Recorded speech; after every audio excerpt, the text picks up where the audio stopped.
欢迎回来，新闻大白话。我们来关注一下现在这个中美之间的角力呀。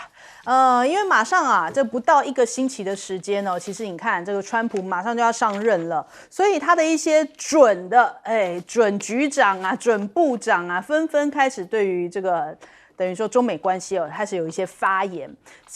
准 CIA 的局长讲说，中国是美国最大的威胁哦，任内将会聚焦这个中国的威胁，因为他被任命嘛，这个15号他去到了美国参议院接受人事听证会的时候，承诺呢，任内会优先聚焦处理中国威胁哦。他说他比任何人都更加了解更多美国情报的官员，所以用他独特的视角来看，中国无疑是这个美国最大安全的威胁啊。那准国务卿卢比欧呢，更是说啊，中国靠着欺骗取得了超级大国的地位，哇，一个说的比一个更抗中哦。那他的讲法是，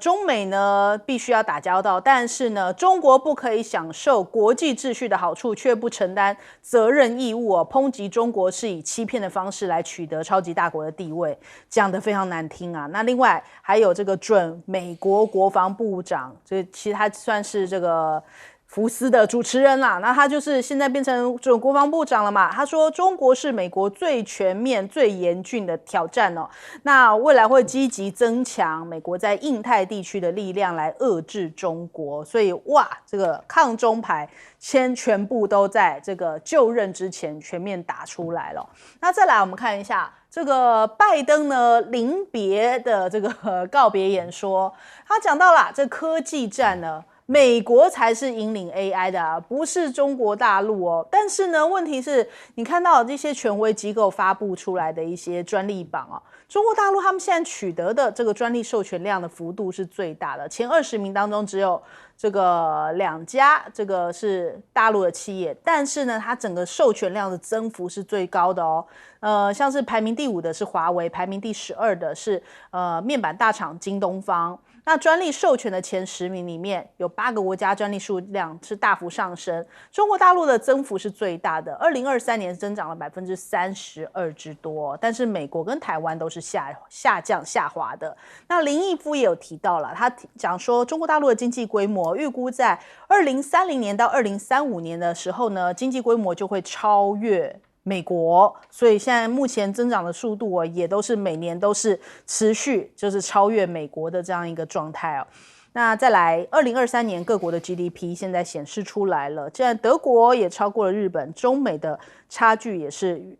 有点扩大哦。因为中国大陆呢 GDP 达到了126万亿人民币哦，换算成美元就是现在是17.9万亿，是位居全球第2的一个位置哦。所以这个对照一下，这个2023年，其实当时的这个数据，现在马上可能眼前5年之内可能就要追上美国，甚至超越美国了。那再来看一下中美的脱钩，美国又再将37家的中企列入了制裁名单。大陆的外交部讲说，你这是在遏制吧，在打压中国。那甚至他们现在还瞄准了造船业，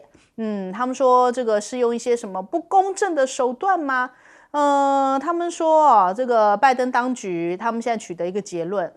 中国是用不公平的方式取得了全球海事物流造船的主导地位所以又扣下一个帽子。那中国大陆呢也有回应啊，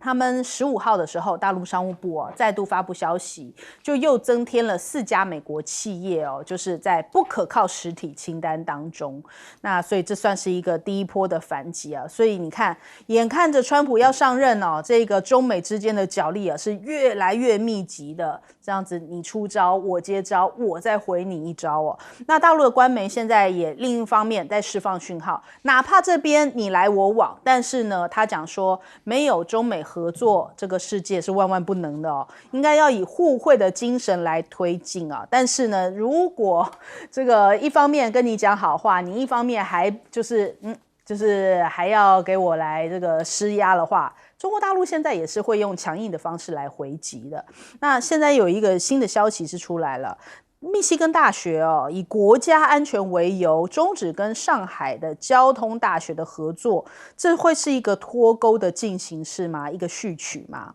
这首先我们来请教一下介老师怎么看？对，美国这个国安顾问哈，又重复啊，美国有一些这些学者或者专家的说法，要把台湾打造成一只豪猪。对，那我就想问他一下，他想把台湾打造成一只豪猪，他有问过台湾人愿不愿意吗？我们台湾要不要做个民意？我们想要做豪猪，我们想不想做豪猪啊？对，我们好好的干嘛要去做豪猪呢？做成豪猪是谁获利呢？对不对？那我们台湾，我们最美动物，我们是黑熊啊，不要搞成豪猪啊，对不对？对不对？那我们台湾还有很多这些啊很美丽的动物啊，我最喜欢台湾动物就是我们那个台湾蓝雀。哦，哎，你看那个蓝雀，那个蓝真的漂亮的不得了啊！我们要做台湾蓝雀啊，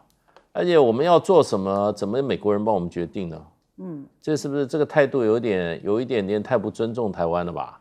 哎，然后要帮我们打造成豪猪，我觉得这些美国人忘记了，台湾不是他的属地啊。那如果说台湾人有愿意说啊，我们很高兴，你是不是把你自己当做美国的属地？你还有没有？你不是要搞独立吗？你不是要搞尊严吗？主权，那怎么不讲了呢？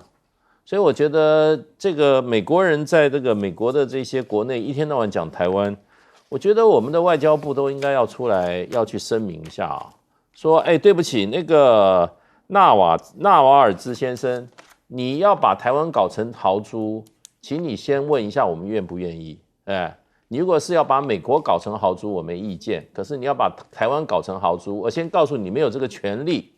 台湾人要做什么是台湾人自己决定的。我们要做台湾蓝雀，我们要做台湾云豹啊，我们要做这些啊看起来很美丽的动作，我们不想做豪猪。所以呢，我觉得这个国家有没有自尊啊？作为一个国家，有没有自己的尊严？有没有自己的什么自信？就是不能让人家随便说三道四。对啊，管你是哪一国。所以呢，要别的国家的话，老早起来抗议啊。我觉得我们那个林佳龙部长啊，不要装睡了啊！这时候你要展现一下我们台湾的尊严啊！人家把你当豪猪了，你都不吭气，你还做什么外长？所以呢，这个国际事务是很现实的，你不替自己着想，人家就把你变成他对他有利的那种很丑陋的动物。那最近这些讲话跟台湾的都是因为美国参议院正在举行听证会，这些都是标准答案啊。对，你要说他不这样讲的话，那还真是令人奇怪。不过呢，也不要太认真。我觉得对我们有侮辱的，我们要好好来澄清一下，绝对不要做豪猪，也不能跟美国人一样。对，然后呢，你那6600亿军购案到现在没有拿到任何武器，这谁的责任？对不对？那从蔡英文到现在，赖清德他有真正去争取过吗？我们的钱呐，所以我劝他们要赶快要负起责任来，付了钱的东西就要拿货。好，来请教杨老师。这几位拜登提名的，他的国安、军事、外交的这些官员呢，我真的觉得其实格局并不高。过去的经历在外交、战略、军事其实真的不太足，也就是自己大概年轻的时候曾经有过服役的经验。Rubio 这是唯一参议员转国务卿，但是呢，媒体就已经说了，美国的媒体说他大概最多做1年吧。川普的第一任的第一个国务卿蒂勒斯做了1年1个月，那他们觉得 Rubio 可能更困难，因为川普任命了好多个特使，中东特使、俄乌战争特使，然后呢，这个甚至没有任何责任的特使，那这个特使当然就分掉好多他的权利。那当然他不是他们的老板，因为他们的老板都是川普。那至于其他的几位，我觉得看看他们能做多久吧。那是不是真的代表川普的这个意志？我觉得其实都很难讲啊。那拜登的告别演说，在外交层面，他说中国永远不会超越美国。这个马上被人家打脸，因为中国大陆在明天就会公布2024年的一些经济的数据，可是呢，所有其他的这些信评机构、银行都已经在调高他们过去对于中国大陆2024年去年的经济发展的数据，大概花旗都已经调到5%，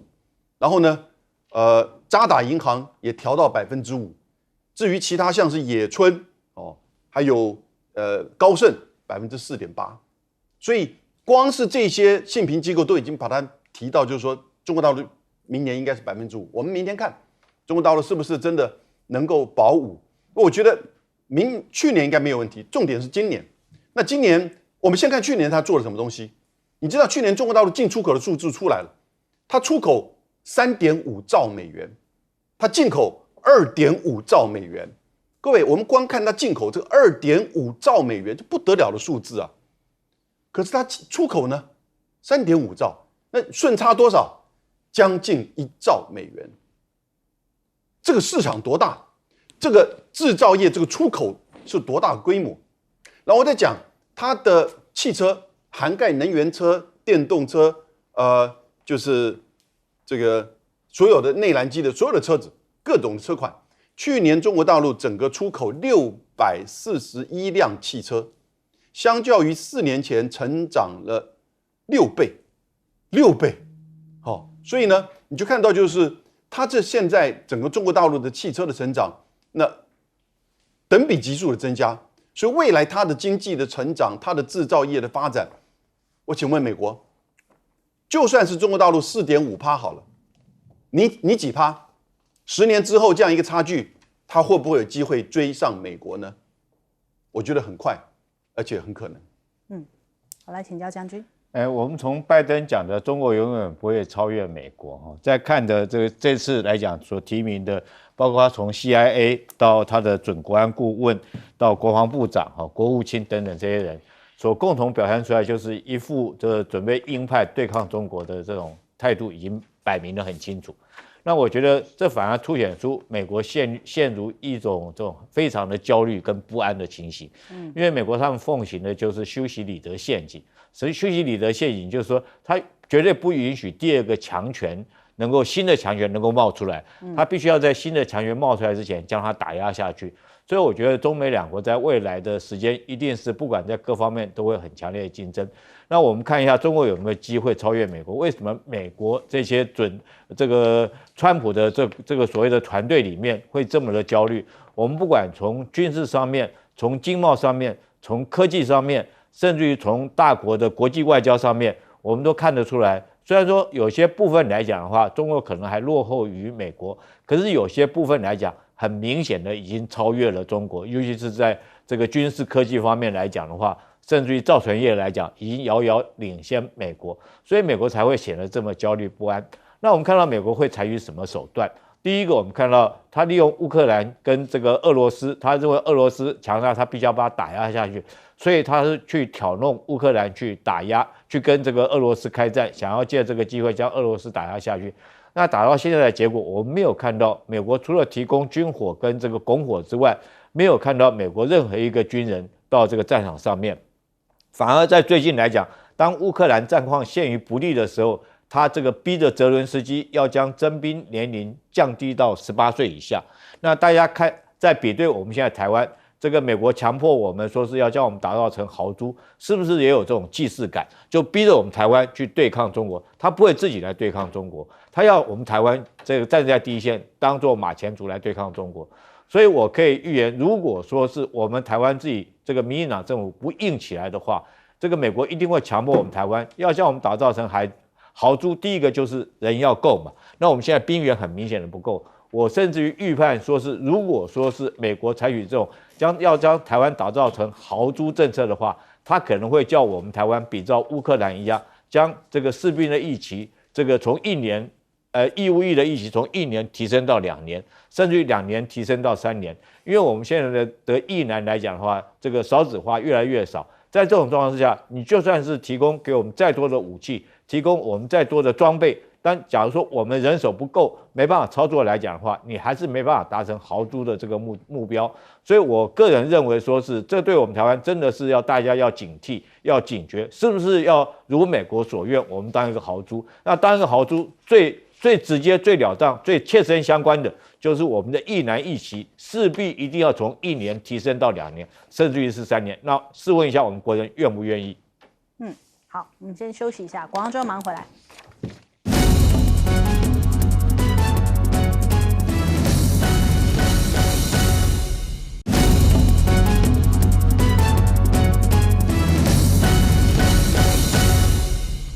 欢迎回来，新闻大白话。我们来关注现在的小红书现象哦。突然之间，你周遭的人都开始在聊起小红书了，不再是那些年轻女孩子在上面看一些什么美妆啊，或是什么保养啊，而是怎么好像所有的外国人、明星什么都开始纷纷开启小红书账号了。那就主要是因为美国的这个 TikTok 禁令正在倒数，到礼拜天 TikTok 就要关闭了，所以现在美国他们就是要赶快，是不是要喊卡呢？因为据传川普考虑用行政命令来暂缓执行哦。但是现在 TikTok 感觉好像要硬刚哦，就说与其等你来关，我不如就宣布1月19号全面关闭在美国的应用，所以导致非常多原本在使用 TikTok 的美国人，他们自称为难民，涌向了小红书哦。那他们用户讲说，这叫做美国式的抗议啊！你越是不让我们用 TikTok， 越是说，我们的资料可能会传到中国大陆去，我们就直接去中国大陆来这个进驻到小红书，让中国大陆直接可以拿我们的资料。他说这叫做是美国式的抗议，然后甚至还有一些人讲说，那拿我们资料会怎么样呢？就是所以很多一些 TikTok 的，他们叫 TikToker， 他们就觉得说莫名其妙，所以他们干脆直接去玩小红书啦。那他们说宁可去用这个简体字，他们学习简体字都不要去用 Meta， 就是 Facebook 母公司的 IG 啊，就是我们一个抗议，无声的抗议啊。那再来我们看看，这个100年未有的大变局哦，今天有这样的一篇社论，用这个标题我们也引用一下。这个大变局竟然是美国人在用小红书哦，那很多美国人进去之后发现，这个熟面孔。这个马斯克的妈妈也在小红书里面哦，他们讲说，哇，你怎么也已经在这边进驻了哟？所以这个还冲到了微博热搜的第1名哦。他们讲说，哇，就竟然马斯克妈妈这么有远见，早就开了小红书，大家就去留言，他留言一度太多，所以他的那个马斯克妈妈还关了这个留言的机制哦。那就连这个 NBA 的球星哦，也是去到那边，还有很多的一些大陆的商家哦，都开始纷纷就看到这一波商机，这么多的外国人涌入到了这个小红书里头哦，因为小红书就是一个很重要的一个种草带货平台，他们就现在开始要用中英双语来开始介绍他们的产品了，所以一夕之间小红书变得超级国际化，那连美国的教授啊，还有一些网红啊、美女啊什么的，通通都进入到了小红书。本来小红书好像是一个教你怎么样运动健身啊、美妆啊、什么什么彩妆啊、种草的一个平台，突然之间变得很 TikTok， 就开始有一些唱跳啊，或者是影音啊全面的加入，因为小红书才在1-2年前开始增加它影音的部分，现在一下子补齐全了呀，然后有这个有如神助来自国外的很多的影音的这些创作者的加入。那你看这他们还有感而发，就说哇，这一次到了小红书才发现啊，原来跟中国的人交流这么好啊。我们来看看美国网友的一些讲法。Americans are learning Mandarin so that they can go use RedNote or Zhongshu, and all of the people over there are the nicest people ever. Y'all want us to hate the Chinese people so much? All of my first interactions with Chinese people are them being the nicest people on earth. They are so welcoming to us. I think 2025 is off to a great start because the American government said you guys are going to have to use Instagram and Facebook, and the Americans collectively went, nah, we'd rather learn Mandarin and then jump ship to RedNote. 你好，谢谢我的猫，谢谢我的猫，我谢谢我的猫，谢谢第一遍。还不止如此，我还看到好多外国人开始唱中文歌所以真的是一个小红书这种很魔幻的现象啊。那你看，连小红书他们现在都贴出来哦，就说要紧急招募英文内容的审核员哦，要求大学英语要6级，就是425分以上哦。哇，这真的是一个很棒的中美民间交流的一个新平台啊。那他们说，竟然还有很多人翻一翻小红书，认识了中国。认识到了中国，然后就看到中国的产品，好想要。他们就讲说，哇，这反华多年的宣传一系破功哦，因为他们看到了，原来就是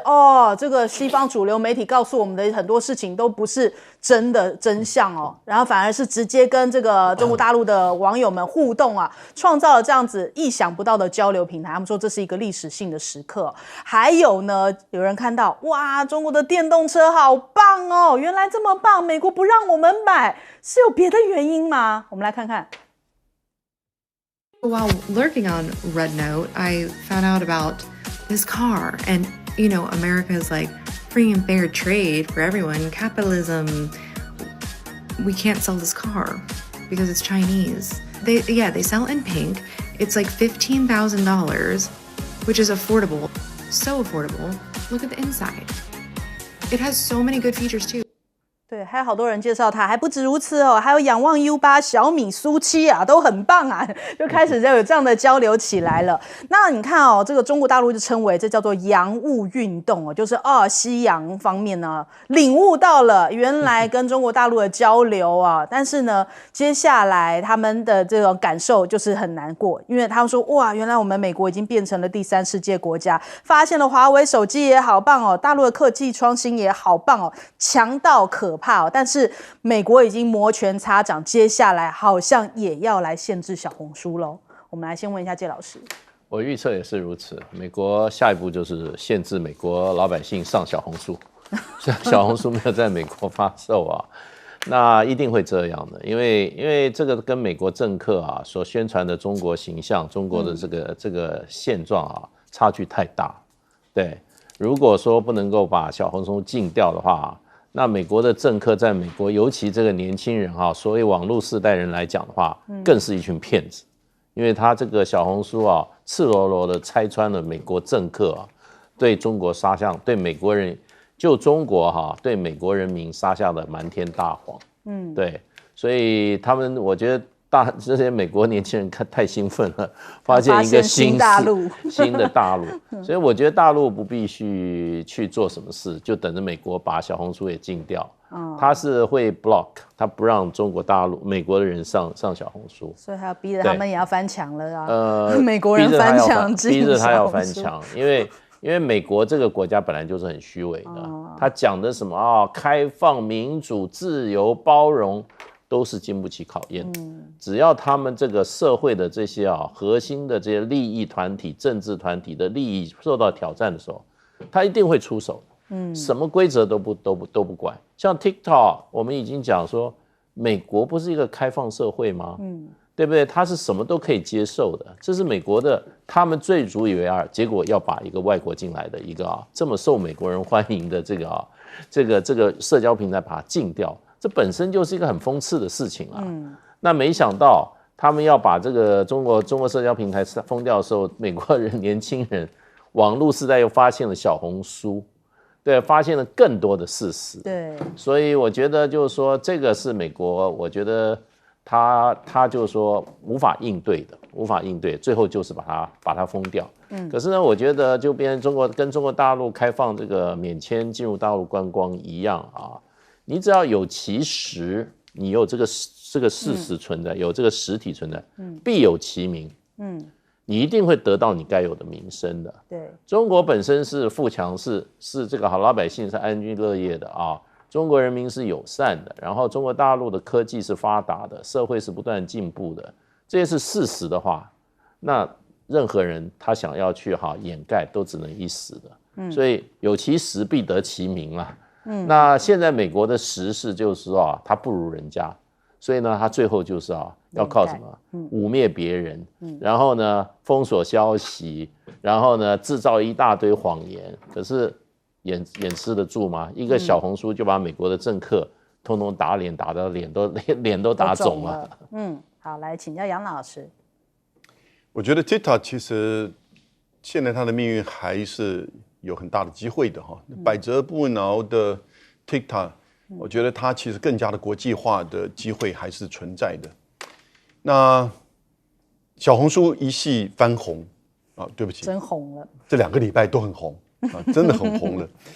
这显示说国家权力啊，它告诉你什么不可以看，什么不可以用，因为影响到它的国家安全。那国家权力也告诉你只能够看什么，只能用什么，因为背后是它的金主在操控，在赚钱。你现在慢慢都了解了，那特别在小红书的这个使用上，那发觉到新的民间互动出来了，更了解中国。我觉得中国人去了解美国，其实管道好多，但美国人了解美国以外的还真的不太多。美国人了解不同州的人都不太多了。那你现在透过小红书，了解到中国人都很 nice， 然后呢，他的产品很有竞争力。对不起，不是很有竞争力，是都很想要。然后呢，接下来会看到更多的，这个国家的基础建设啊、数字经济啊，各个层面，以及它过去这一段时间的发展。我觉得这个是政治人物跟国家权力控制不住的，因为现代的科技跟全球化真的越来越把人民结合在一起。你用不断的仇恨政治去洗脑啊，这只能一时，连这些现在别的国家都不太听你的了。所以当这些小弟发觉做大哥的时候，已经不再这个发红利给大家，反而是要大家输血。他在做一个吸血的这个机器的时候，这种所谓的公共之恶就出现。那他当然就看到另外一个大哥呈现给我们是一个科技，是一个开放，那是一个包容，是一个不介入。这个差别就出来。那这个时候小红书代表的只是一个面向，这个面向是在 TikTok 要被禁了，那些 TikTok 难民怎么办？他又不愿意回去这个美国这个老大哥 Uncle Sam 告诉你，你要不然用 Meta， 你要不然就要用 X， 对不对？那所以呢，他们不愿意，因为他们觉得反正都是给你看我的资料，在上面又学不到怎么做菜，所以 TikTok 他就发觉到，有另外一个小红书，这样一传传出了，那小红书现在好急哦，要找好多人，不只是说在所谓内容审核哈，这个可能是接下来小红书的一个大考验。它还有什么东西？它更加的国际化，这也是小红书现在接下来一个机会。将来大陆的好多真的好多的这些 APP 啊，走国际化的可能性啊，越来越广泛。我觉得接下来会有好多小红书、大红书、中红书啊，都会来了。小红书们要陆续出现了。将军，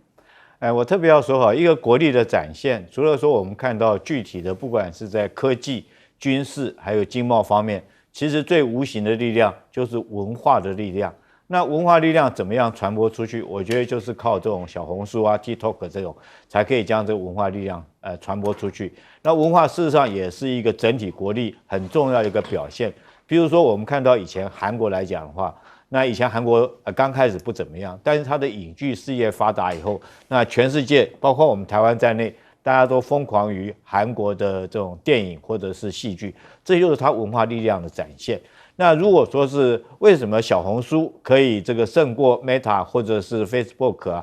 或者是 X 这些平台，我觉得它有一个很好的一个演算的方式，跟 TikTok 一样，它这个经过这种演算以后，他知道你使用者你喜欢看什么东西，你需要什么东西，他就将这个东西推给你看，所以说很容易就我们讲比较粗俗一点，就上瘾了。对，我每天可以看到，不是看到一些垃圾的讯息，我可以看到我自己想要看的讯息。对。那第二个，在这上面来讲的话，它可以利用这个小小一个手机来讲，可以编辑自己的这种展现自己自我。我们从 TikTok 跟小红书里面，我们可以看到，就是说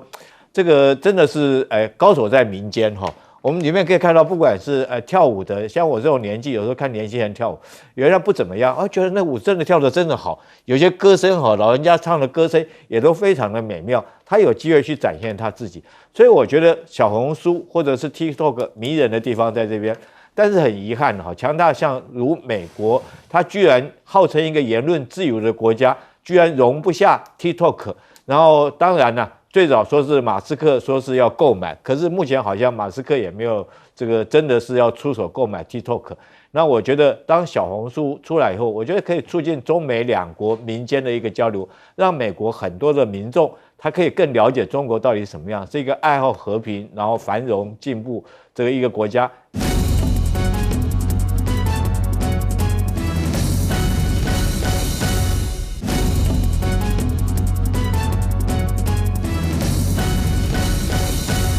来关注一下哦，现在连加州的大火都要扯到中国大陆吗？你看到 NBC 的记者跑去问，在这个大陆的外交部的记者会的时候啊，就说，哎呀，现在这个洛杉矶的大火，当地的民众啊，中方有没有考虑要提供一些具体的援助呢？那这个大陆的外交部发言人他就讲说，我们这个有看到现在发生的严重山火，对罹难者表示哀悼，对伤者还有伤亡的家属表示慰问之意哦。那因为现在目前呢，川普好像就一直在琢磨这件事情。他跟这个纽森的仇啊，好像要借此来发挥一下。他说呢，这个致命的山火爆发之后，加州的官员在这场火灾当中展示出了无能啊，要求加州州长纽森要辞职，而且呢，还说加州缺少水资源都是纽森的错。他说这个破坏程度比起这个核武击中还要更惨烈，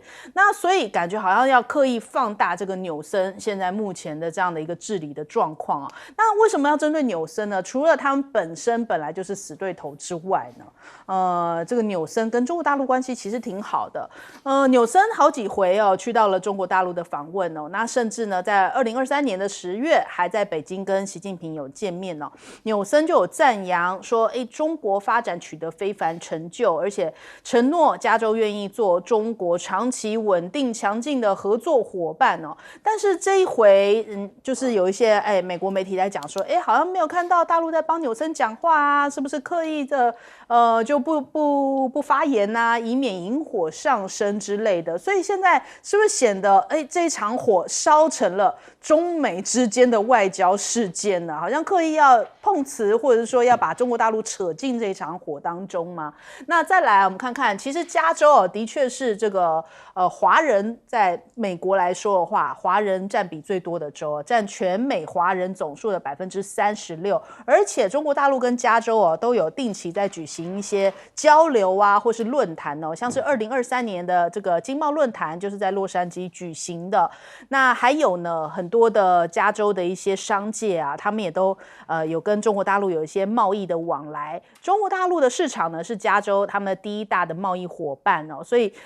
中国驻洛杉矶的总领馆呢，他们的数据显示，2023年中国大陆跟加州的贸易总额超过了1370亿美元。所以呢，这就呼应了，就是中美的基础在民间，而且这个中美民间的基础重中之重就是在加州所以是不是美国的记者要特别来问说，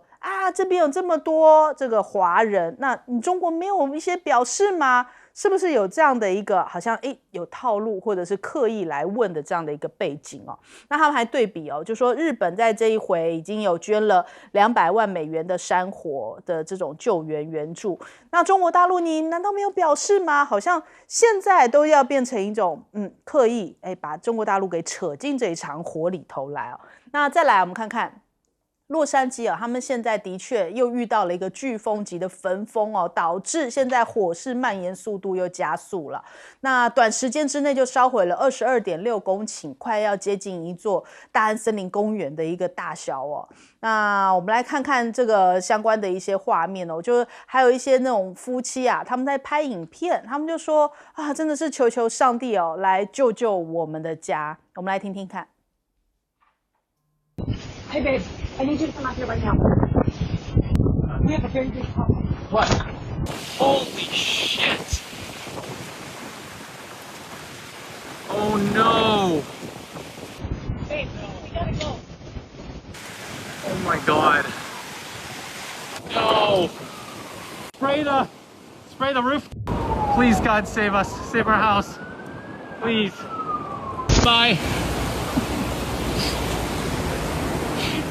而且现在这个损失的金额一直在往上升从500亿美金，大概1.5兆台币现在一路上升到了6.5兆台币左右那加上这个焚风加剧就有一些地区他们的控制率已经是降到了0，就是完全失控的一个状态导致这一个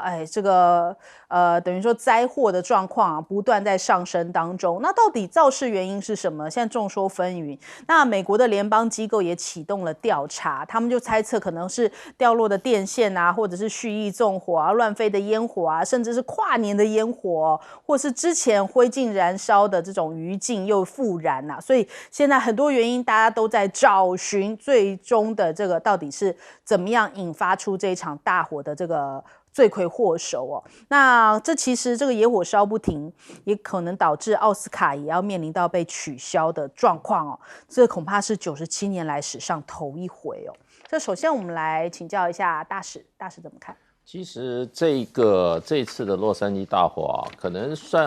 不晓得到最后会不会算是美国最大的一次天灾其实美国历史上其实天灾蛮多的比如说上个世纪的时候，美国这个华盛顿州火山爆发，那时候也是蛮大的，整个城市烟雾弥漫然后其实美国在这个20世纪初年的时候它在整个中西部有一种大狂风暴叫黑色风暴那个在美国人历史已经都不多了，因为我曾经在那个区域服务过，我就看过他们的黑风暴那是因为美国当时这个开发的时候把中西部大平原的这个草原还有森林破坏太多以后它会从落基山脉开始吹一种黑风暴，一直吹到美国的东岸然后这个黑风暴一过去的话，可能就是好几个小时，很多人如果陷在那个风暴里面会窒息而死，所以也是非常严重。那是因为环境破坏。后来美国的这个整个的它那个种树的方式就是说它那个就是说开垦为农田的方式它就有不同的方向，它给它改了方向。然后过一段时间它要种一些树林，就是因为这个美国这个叫 Black Storm 可能美国人都不太记得了。那现在我觉得这个本世纪美国除了这个美国的 Katrina 飓风以外那可能最严重的除去还有一个就是旧金山北加州的地震以外这次南加州这个火灾这是美国我想目前的这个最严重的天灾。不过这个天灾里面有一些人祸，这个人祸事实上就是现在川普不断在揭露的。那还有一些问题就是说，这个美国的加州的森林可能在过去几十年它常会去疏林，这里面的这些腐木或者倒的这些树它都要去把它整个要整理的，然后不会让它烂在那个地方。可是因为环保的关系，那么我看的报道是说，因为环保的关系，加州州政府这些年都没有做这些工作。另外就是说，既然这个最近10年有关加州的山火已经这么频繁了那这个整个的加州州政府没有采取预防性措施，导致这一次山火，那么别的原因不讲，它缺水严重，这是一个很重要的一个缺失所以基本上加州今天面临这个情况危机还没解除。那么即使这次解除，我当然不愿意做这种负面的预测它如果没有对于这个一种釜底抽薪的办法来解决山火的问题加州还是蛮危险的。那当然中国大陆跟加州的关系是非常好，加州也重视跟太平洋彼岸的中国大陆的关系，因为美国是一个横跨两洋的，他们在东岸跟这个欧洲的旧大陆关系比较深，可是呢在西岸就跟太平洋的彼岸关系比较深，所以呢你要说现在这个华侨最多的这个地方当然是在西岸，而且西岸就是说事实上在开发的时候，我们要看加州的这个历史来看的话，那么我看过的历史就是旧金山曾经一度华人是最主要的居民，他的人数超过其他任何族群。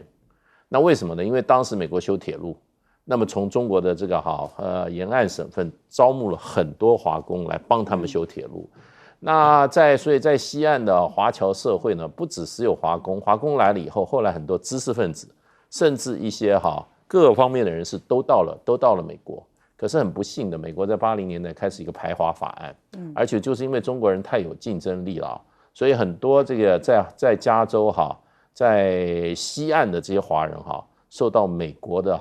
这种种族的屠杀非常多年，有一些这些中国城都整个被这些其他的族群欧洲的移民把整个焚烧了。所以今天美国这个国家有这个规模，说实在西岸的开发，还有横贯东西的大铁路，中国人都有非常大的贡献。那这个贡献在美国的历史上都没有得到这个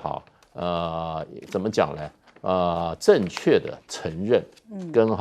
跟一种感激的态度。那即使到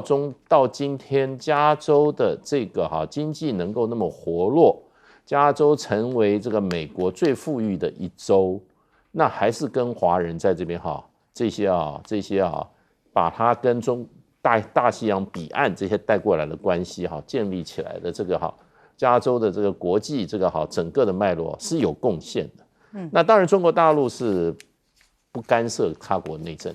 尤其就是说美国对中国大陆采取这么大敌意的时候所以我觉得像这个外交部的发言人郭家坤讲的这些话就已经足够了。那么中国发生很多天灾的时候，好像美国政府有的时候连说都不说。所以我觉得事实上的话，你说真正考虑到跟这个 Newsom 的关系可能也没有这么到这么敏感的部分啦。那可是就是说，以今天世界上头号强国、头号富国它出现这种问题有一半是他自己造成的情况之下，他自己的能力有没有完全动员，都是一个问题。所以我觉得郭家坤讲这些，就是说对死者、对伤者表示慰问我觉得已经尽到一个国家应该有的、应该做的作为了。对。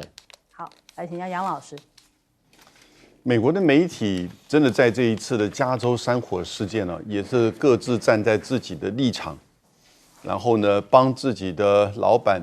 以及支持者在讲话。你看到主流媒体，也就支持民主党的媒体，在加州的主要的媒体，都在报道这一次的灾情是多么严重的天灾、气候变迁，然后呢，整个干旱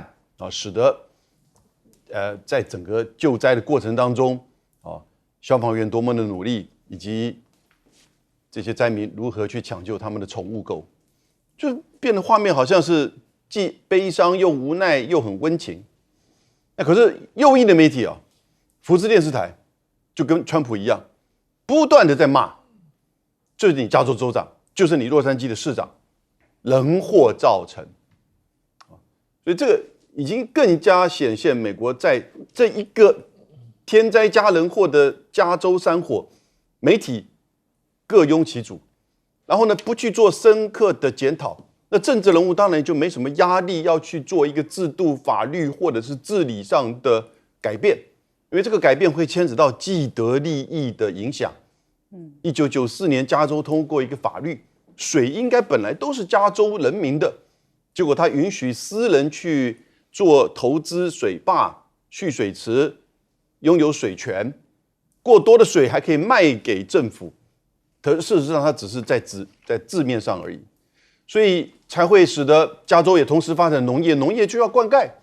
可是这10多年来的干旱，这真的是天灾，尤其这一阵子的气候变迁，我们在台湾很清楚，夏天的时候热到什么程度。对，所以呢，但是你怎么样，加州政府或者是联邦好了，它也算美国的一个联邦之一嘛，你联邦难道没有角色吗？加州的政府怎么去面对这样子农业灌溉跟就是紧急的用水，然后蓄水的准备，那怎么样平衡？那这就是个问题，因为牵扯到什么？基本的利益，基本的利益。所以在你看到最近它越来越出来，就是在显现出体制上的问题。有一个蓄水池它可以大到有1.2亿加仑，可是从去年2月它就在维修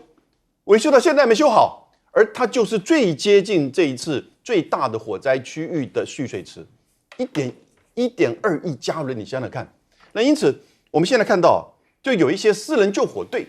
这马路这边都烧掉，这边都 OK 的，为什么这边有钱人又把私人救火队从 Arizona 找过来，1个小时2000块？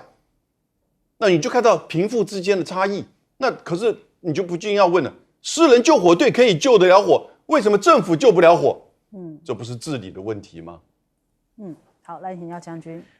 这次来讲的话，我们看到这个失火已经烧掉2000亿的美元哈。那2000亿美元是什么概念呢？这个美国今年度的国防预算是8700亿，也就是说将近有1/4的国防预算钱已经烧掉了。但我想说，美国应该这个没有什么关系了，它国家这个量大体大，它只要印钞票，应该可以再印个2000亿的美金来讲的话，应该就可以支付这场火灾的损失哈。可是这场大火里面，我们看出来，其实烧出美国很多的问题。第一个，我觉得是他们资本主义的问题，就像杨教授刚刚所讲的，就是感觉上面好像说，你只要有这个有钱的，我看到有个社区来讲的话，它社区完好如初，隔壁隔一条街整个都烧光了。那为什么呢？就是他可以请1个小时2000块美金，请这个私人消防队来灭火。我就是有钱，我就是有这个能力，虽然说很贵，可是有钱。另外来讲的话，就像是这个水来讲也是一样，也是一个资本主义。我只要有钱，我就可以垄断整个加州90%的水的资源，就整个垄断掉。这就是资本主义，那完全是没有站在以民众为主的立场来看。那第二个，我觉得是美国看得出来，它这场大火烧出来，第二个问题是它基础建设非常落后，包括它居然消防栓里面这个没有水，或者是说整个消防体系来讲的话，建立的不够完整。甚至于火灾发生之前，他们没有任何的预防的措施。我讲一个最简单的，你最起码要有巡山的动作嘛。你如果人面积太大，你没办法巡，你可以利用无人机或这种先进的装备来实施巡山，在发现火源的第一时间立刻将这个火灭掉。那甚至于听说有可能这次引发火灾的是因为电线走火造成的，那也凸显它的基础建设不行。第二个，我觉得它整个体系来讲的话，发生了火灾之后，我们没有看到任何救灾的系统来建立，然后统一指挥、统一来调度，一直到今天为止，这个